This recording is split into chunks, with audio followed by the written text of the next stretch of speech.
जय जोहार, जय छत्तीसगढ़। मैं हूं आपके दोस्त मन कुरैशी।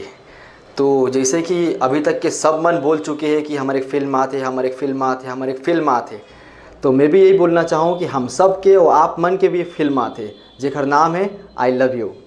तो ये एक ऐसे शब्द है जिला पूरा यूनिवर्सल में यूज़ किए जाते।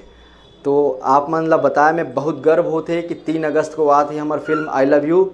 फिल्म बहुत खूबसूरत है। आप मन के फेवरेट एक्टर्स, फेवरेट एक्ट्रेस है अनिकृति चौहान है, बीए फर्स्ट ईयर मुस्कान साहू है, बीए सेकेंड ईयर के सोनाली है, पुष्पेन सिंह है, प्रदीप शर्मा है, आशीष सेन है, उपासना वैष्णव, उर्वशी साहू, हमारे कॉमेडियन है हेमलाल भाई, मनीषा वर्मा फेवरेट एक्ट्रेस है।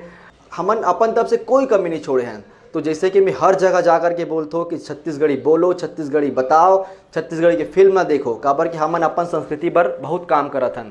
तो आप मन से भी गुजारिश है कि सिर्फ आई लव यू नहीं, हर एक बनने वाला हर एक छत्तीसगढ़ी मूवी ला देखो।